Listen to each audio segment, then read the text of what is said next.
nakagawa tayo ng magandang run kanina sa ating NS200, and kadalasan yung sa kanan na spark plug ang tinatanggal ko.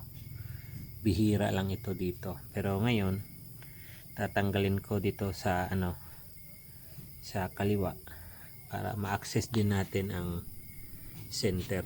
Ayan, titingnan natin. Ayan, tingnan natin to.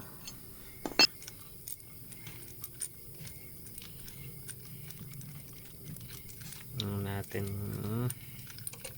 ayan. So ayan siya, di masyadong brown, no? So hindi masyadong brown, may kasamang siya, dark, no? Dark brown, so which is prefer ko sa ganitong setup para maiwasan ng lean, no? So ayan, goods na ako dito. Ayan, dark brown. So access natin ang center spark plug. Tingnan natin. Kita mag-isa lang. Ang gagamitin natin dito is 14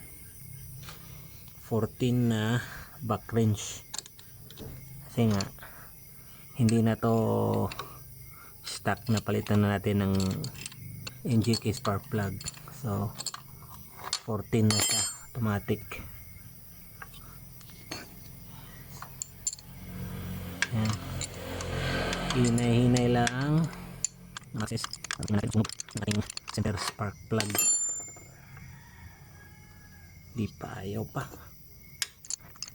So mas mabuti na yung ginamit makina ko, hindi na siya na ay, tigas pa.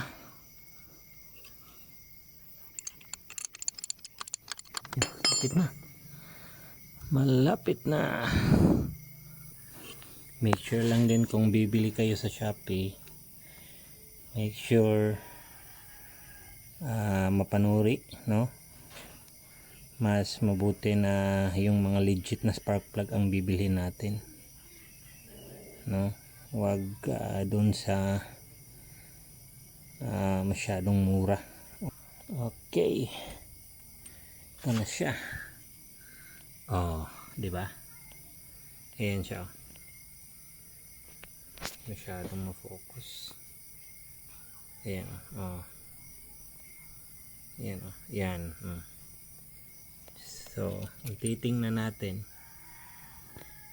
Yan, yung center spark plug natin, medyo konti lang yung dark compared dito sa pero parang yan.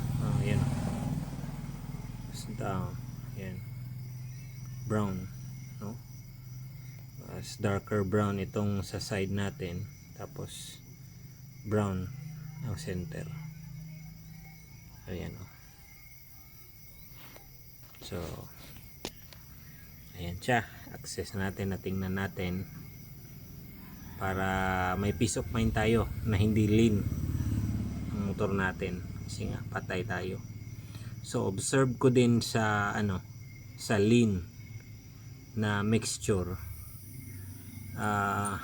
based sa observation ko, kapag lean di siya ganun kadali mag-subside ang init ng makina, no?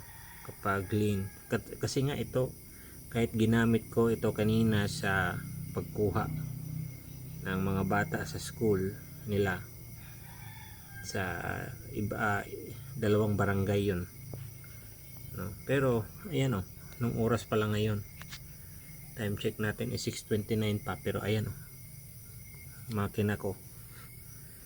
So ayan, base lang yan sa observation ko.